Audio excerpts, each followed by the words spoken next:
¿Cómo están, amigos? Bienvenidos nuevamente a Agencia de Noticias Lima. Y ya ha pasado ya poco más de una semana de que se declaró el estado de emergencia, sobre todo en los distritos de Lima Norte afectados por la ola de delincuencia. Pero, ¿qué se está haciendo al respecto? Este proyecto de terrorismo urbano que presentó el gobierno, que no ha sido discutido ayer en la sesión del Pleno, y el proyecto, en ese sentido también, que discutió ayer por bastantes horas el Congreso de la República, finalmente no se aprobó. Pero vamos a hablar de esto más adelante. En realidad, pareciera que es más de lo mismo, porque ya existe pues una norma que tiene que ver con el crimen organizado, que incluso ha sido relajado esta norma con la modificación que hizo el Congreso, pero la propuesta de terrorismo urbano casi va por lo mismo, porque no incrementa las penas. Ya existían penas hasta 35 años de cárcel y también la pena de cadena perpetua. Y uno se pregunta cuál es la diferencia. ¿Se está cambiando solamente de nombre o qué está pasando? Mientras los transportistas esperan pacientemente que pase el primer mes de la emergencia decretada por el gobierno para ver si es que nuevamente hacen un paro. Y ojo, tenemos un dato que vamos a dar más adelante, que ya tendrían la fecha de esa paralización. Creo que ya estamos conectados con nuestro primer entrevistado. Producción, por favor. Vamos a conversar en un momento con el doctor Mauro Rojas, el especialista legal de Capital Humano y Social Alternativo, justamente sobre este tema que estamos comentando, para ver pues si realmente esta modificatoria que se podría hacer a la norma de la criminalidad finalmente se llega o no, porque ya el Congreso dijo la vez pasada en la Junta de Portavoces que no va a hacer la modificatoria, o no va a ser, mejor dicho, la derogatoria, sino va a ser probablemente algunas modificatorias, probablemente, pero obviamente aún no hay nada en ese sentido. Estamos ya conectados con el señor Mauro Rojas, especialista legal de Capital Social Humano Alternativo. ¿Cómo está? Le damos la bienvenida. Señor Mauro Rojas.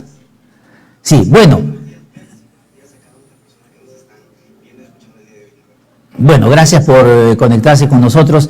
Y bueno, y un poco la reflexión que queríamos de ustedes, de qué manera cuando el Congreso pues modificó esta norma que sobre la criminalidad, ha relajado pues varios crímenes que ya no están contemplados, ya no están tipificados, y esto de qué manera está afectando a la lucha que debería ser fuerte, que debería tener pues todo un compromiso respecto a la inseguridad ciudadana. Adelante, ¿cuál es su comentario? Claro que sí, estamos hablando de la ley 32108, fue aprobada hace poco por el Congreso de la República, como bien mencionó, y es interesante ver cómo esta norma es la que corona una serie de normas que van debilitando la función de persecución del delito, especialmente cuando hablamos de la criminalidad organizada. Esa norma lo que hace es cambiar tanto el Código Penal como la ley específicamente de crimen organizado, la 30.077, que va a señalar en estos cambios le van a hacer un nuevo concepto a la criminalidad organizada, y luego también va a cambiar algunos aspectos bastante relevantes sobre el allanamiento. En cuanto al nuevo concepto, va a elevar la pena mínima, va a decir que es crimen organizado o comprende la criminalidad organizada solo ciertos delitos graves que tengan como una pena mínima los 6 años de cárcel en adelante, con lo cual está dejando por fuera casi todos los delitos de corrupción de funcionarios, está dejando algunos delitos contra la dignidad humana también. De un universo aproximado de 93 delitos, son 58 aproximadamente los que quedan fuera por este requisito de pena mínima de 6 años, ¿no? Entonces es importante ver cómo quizás queriendo beneficiar ciertos intereses particulares, lo que realmente ha sucedido es que ha perjudicado a toda la población. Otra cosa adicional que señala como un nuevo concepto es que ahora la criminalidad organizada solamente está relacionada a una cadena de valor, es decir, que las actividades estén relacionadas a obtener o a beneficiarse, a generar esta cadena de valor. Y luego, algo también bastante relevante es que va a modificar una norma específica que es la ley 27379, y va a añadir un requisito para realizar la diligencia del allanamiento. Va a señalar que para realizar el allanamiento debe estar el imputado, el interesado presente, pero también su abogado, lo que realmente va a perjudicar, digamos, o va a quitar el factor sorpresa tan importante en el allanamiento. Uno cuando va a allanar a alguien, precisamente es con la intención de encontrar en ese momento las pruebas que se tienen. Pero si uno avisa previamente, entonces es muy posible que se pierdan las pruebas, ¿no? También esto hace imposible materialmente que se pueda allanar distintos bienes del imputado al mismo tiempo, que es quizás lo rico o lo que era rico antes en la diligencia del allanamiento. Uno allanaba, digamos, la casa, pero también la oficina y también quizás la casa de playa, y yendo a los tres lugares al mismo tiempo hacía imposible que el imputado pueda esconder la prueba, que pueda eliminar la evidencia. Sin embargo, ahora uno le tiene que llamar y avisar que va a ir, cuándo va a ir, básicamente generar una cita para ir, para poder ir a investigar su casa, ¿no? Varios fiscales han señalado que si esta norma se hubiera dado antes, esta modificación que hizo el Congreso sobre el crimen organizado, hubiera sido imposible pues que lleguen a capturar exitosamente diversas bandas delincuenciales. Pero ¿en qué aspectos más de los que ha reseñado serían los más graves en estos cambios que ha hecho el Congreso? Realmente los delitos que quedan fuera es lo que más preocupa. Vamos a ver que quedan delitos fuera como cohecho pasivo propio, soborno internacional pasivo, cohecho pasivo impropio, corrupción pasiva de auxiliares jurisdiccionales, negociación incompatible o aprovechamiento indebido del cargo, tráfico de influencias, enriquecimiento ilícito. Todas estas delitos que estoy comentando tienen penas que van desde los 4 a 5 años en su pena base, es decir, que por esta elevación a 6 años quedarían fuera. Pero como mencionaba al inicio también, esta es una norma que corona distintas normas que ya se han venido aprobando, que realmente favorecen la criminalidad organizada. En marzo del 2024, en este marzo, vamos a tener leyes como, por ejemplo, la 31989, que favorece la minería ilegal. Lo que hace esta norma es derogar las medidas para prevenir la tenencia ilegal de artefactos o materiales explosivos. Esto a raíz de un cambio en el decreto legislativo 1607. Y básicamente lo que va a hacer es, va a ser legalmente imposible para los efectivos policiales que puedan procesar a los autores del delito de tenencia ilegal de explosivos, ¿no? Obviamente tampoco van a poder incautar la mercancía ilegal, lo que es bastante común en el tema de la minería ilegal, ¿no? Bastante relacionada como economía criminal a las organizaciones criminales también, ¿no? Y previamente, en enero también del 2024, vamos a tener la ley 31973, que básicamente lo que va a hacer es, va a debilitar las exigencias de zonificación forestal, permitiendo o favoreciendo la tala ilegal también, ¿no? Entonces vamos a ver que hay ciertas normas diversas que se han venido aprobando a lo largo del año, y definitivamente la 32108 es la que va a coronar, digamos, este paquetazo de normas, ¿no?, a favor de la criminalidad organizada. De diversos gremios, incluso de los empresarios e instituciones como la suya, ha sido casi unánime, ¿no?, respecto a este cambio que ha hecho el Congreso sobre la norma de la criminalidad. Pero al parecer el Congreso hace oídos sordos, no ha decidido en la Junta de Portavoces discutir esta norma, la modificatoria. Probablemente vayan a revisarla, dice, pero no hay nada al respecto. Bueno, y ante esto, ¿qué es lo que se debe hacer en todo caso, de manera legal o de otra forma? En definitiva, nosotros desde que esta norma, la 32108, era proyecto de ley, desde que era la 5981, nosotros y adicionalmente otras personas y otras organizaciones que también se daban cuenta de las dificultades que como país íbamos a tener una vez se aprobar esta norma, nos pronunciamos desde el inicio en contra. Como usted bien menciona, digamos, prevalecieron los intereses particulares y esta norma terminó siendo aprobada finalmente. Ahora, volviendo a lo que usted señalaba con el estado de emergencia, de nada nos sirve que puedan, digamos, aperturar una investigación, agarrar a alguien preliminarmente, si es que luego no se va a poder, por los plazos que se da, no se va a poder hacer una investigación adecuada y el caso va a terminar siendo archivado. ¿De qué nos sirve 60 días de estado de emergencia cuando, una vez atrapado a todas las personas en estos 60 días, después de un proceso débil, digamos, después de una débil actuación por estos cambios de los operadores de justicia, finalmente estos imputados que fueron agarrados van a terminar saliendo? Entonces, si bien es cierto, ahora se está discutiendo esta ley de terrorismo urbano, definitivamente consideramos que el problema pasa más allá de un cambio de título, digamos, de delitos a terrorismo urbano, sino más bien por modificaciones que se tienen que hacer trascendentales, como es la eliminación de la 32.108, ¿no? Terrorismo urbano, hubo una propuesta que llegó desde el Ejecutivo que no discutió el Congreso ayer, y también hubo varias horas de debate sobre la propuesta que hay en el Congreso, pero finalmente esto volvió a comisiones. Pero en realidad se llamó la atención en el debate que esta norma pues casi era más de lo mismo, ¿no? Porque en realidad pues ya las penas hasta 35 años ya existen, y también la cadena perpetua. Y alguien también ya llamó la atención de que no se estaba pues nuevamente en esa norma incluyendo algo más efectivo sobre la minería ilegal, sobre el narcotráfico o sobre el tráfico de terrenos.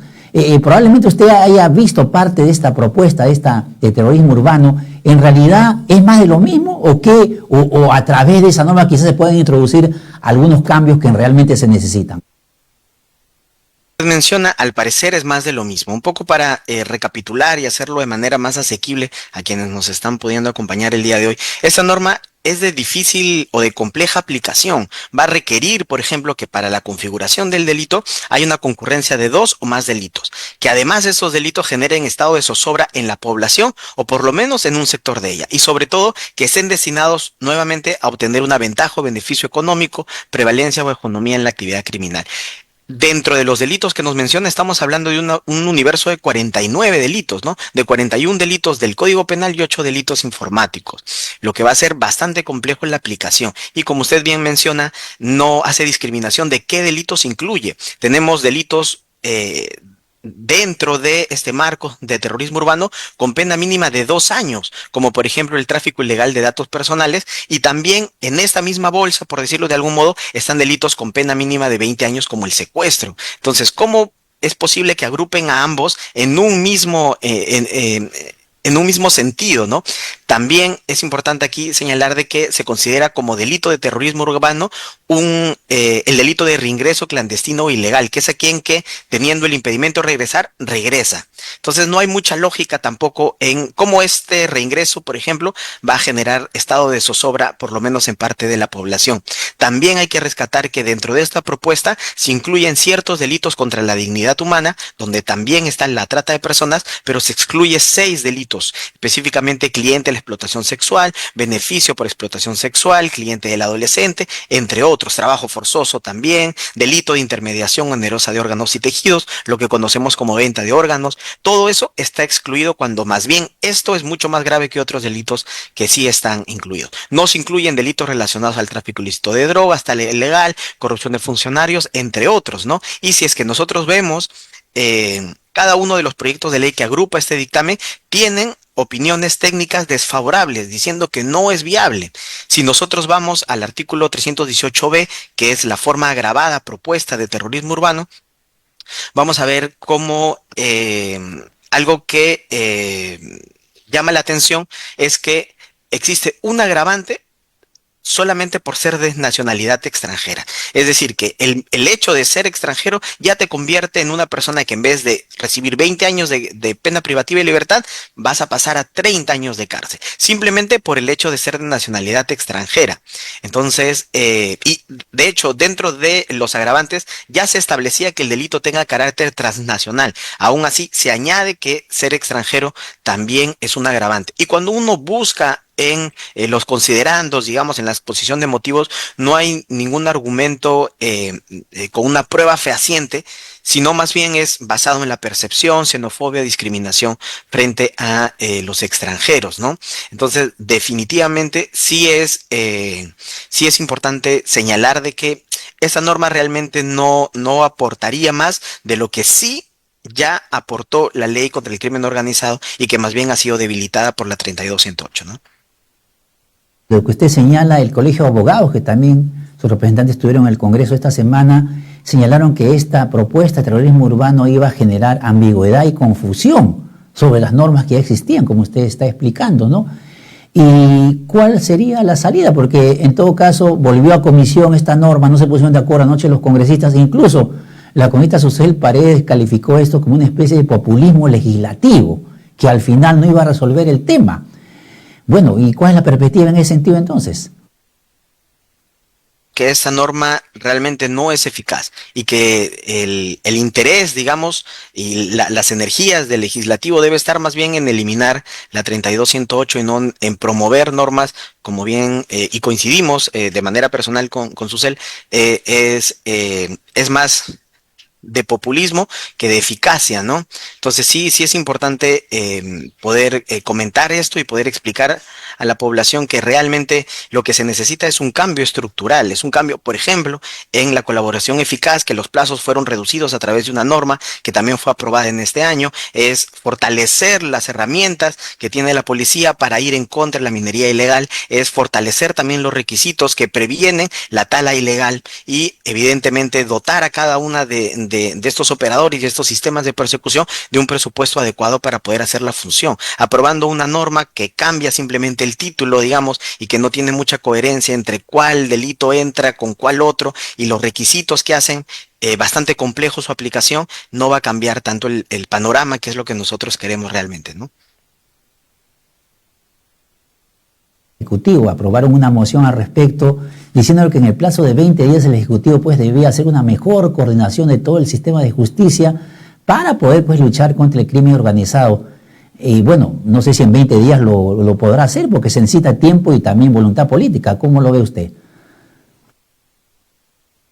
Pero como usted dice, parece que fueran medidas más populistas, diciendo a la población, estamos haciendo algo cuando los plazos son insuficientes, ¿no? Existe un proyecto de ley también que está solicitando el cambio de la investigación preliminar, por ejemplo, de la Fiscalía hacia la Policía. Y recordemos que la Fiscalía tiene ya fiscalías especializadas contra la criminalidad organizada, ¿no?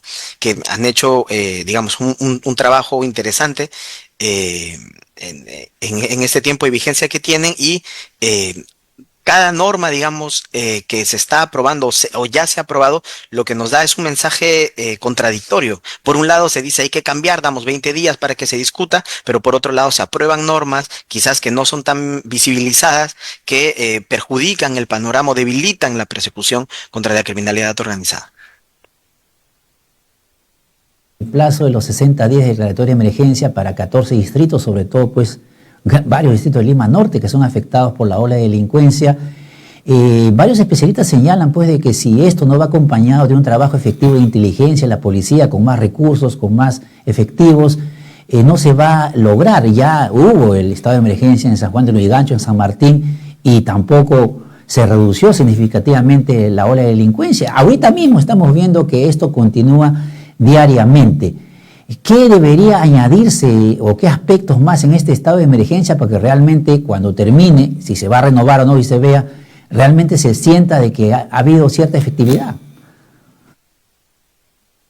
La radio y señalaban que por minuto se registran aproximadamente 24 denuncias de extorsión en el país, hoy por hoy. Entonces, definitivamente es una cifra alarmante, es una cifra desgarradora para todos aquellos que vivimos aquí. Y creo que lo que usted ha mencionado, Percy, es cierto. Es importante definitivamente que se dicten medidas, pero lo más importante es que vengan acompañadas de medidas integrales, digamos, ¿no? Acompañadas de los factores necesarios para hacer efectiva la medida. Por ejemplo, en estos distritos que se ha declarado el estado de emergencia, es muy posible que la criminalidad migre a otros distritos. Eso es algo que ya se viene viendo previamente. Pero imaginemos que descubran una organización criminal, una banda criminal en un distrito donde se ha declarado el estado de emergencia. Al momento de ir a allanar, van a tener que avisar al abogado que están yendo a allanar. Si me permite la comparación, si alguna tía me llama un domingo por la mañana y me dice que está viniendo a mi casa, yo en 10 minutos limpio todo el desorden que mi hija hizo el día anterior.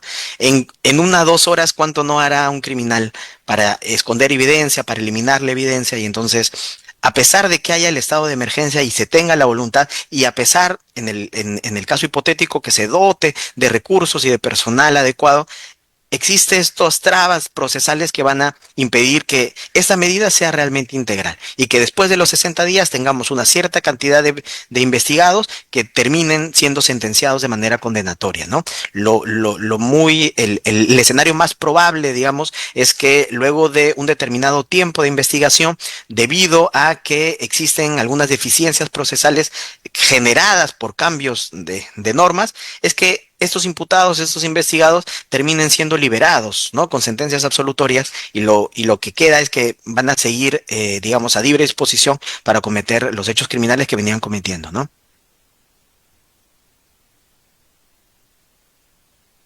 Que sí, para nosotros es importante saber, aprovechando la plataforma que usted nos está brindando, que si alguna de las personas que nos está escuchando conoce de algún caso o sabe o se siente a sí misma víctima de algún delito contra la explotación humana, es importante que pueda denunciar. Es importante que pueda denunciar a la policía, a la fiscalía y que definitivamente también podría contactar con nosotros. Nosotros tenemos un centro de atención legal y psicosocial que atiende a víctimas de delitos de explotación humana y familiares y me permite un minuto para poder dar el número. El número es 945-092-929. Es un número que atiende los 7 días de la semana, las 24 horas y nosotros con mucho gusto poder brindar la orientación que sea necesaria. Gracias, señor Mauro Rojas, especialista legal de Capital Social Alternativo, por estar con nosotros esta mañana. Bien.